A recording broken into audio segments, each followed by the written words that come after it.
Greetings, dear students. The topic for today's discussion is management of thumb sucking.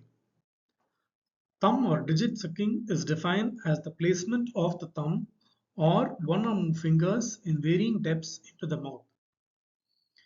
It is important that thumb sucking is treated at the right time to prevent malocclusion.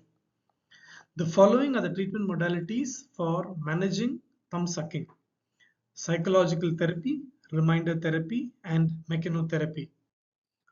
It is preferable if a child expresses the desire to stop the habit before initiating treatment.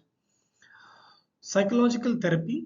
So under psychological therapy, counseling have to be given for the child because it is very simple and it is widely applicable. During the counseling session, the positive effects of habit cessation need to be explained, and any existing dentofacial deformities have to be explained about the long-term risks that the child may face. Not only the child, even the parents need to be counseled about the habits and the effects that the child will face in future. So counseling is best aimed at older children because they would have a better understanding capacity. Under psychological counseling, there's Dunlap's beta hypothesis, which is forced purposeful repetition of habit eventually associates with unpleasant reactions and the habit is abandoned. So here the child is made to sit in front of the mirror and is asked to suck the thumb. The child can see himself in front of the mirror and looking at his actions, he would stop the habit. Reminder therapy. Under reminder therapy, we have extraoral approaches and intraoral approaches. Under extraoral approaches, we have bitter tasting substances like femite, which is denatonium benzoate, which is applied onto skin and nails and allowed to dry. Apart from this, we have asafoetida, quinine, and cayenne pepper, which also can be applied onto the fingers of the child.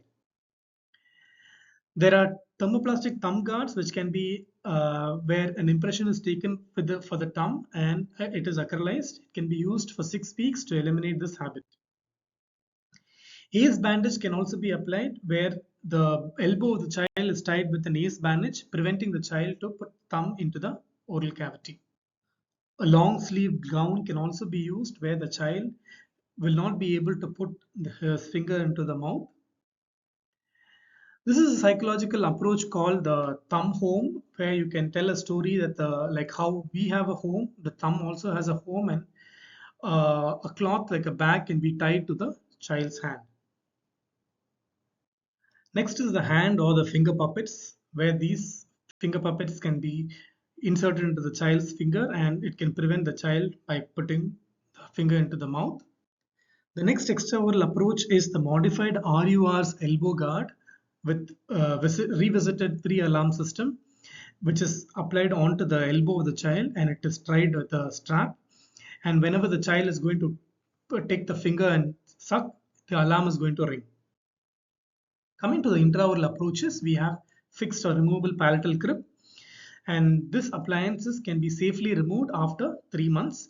And if there's going to be any anxiety which is seen in the child after wearing this appliance, it is immediately removed.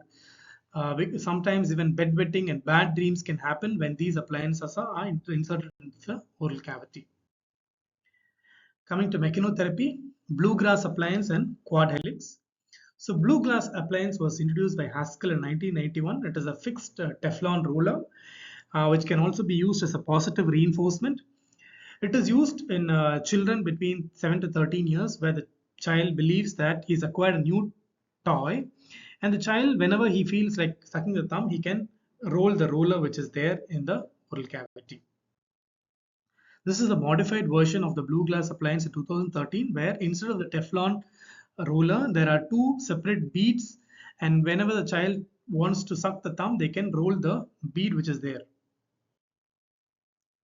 Next is the quad helix. This is a fixed appliance.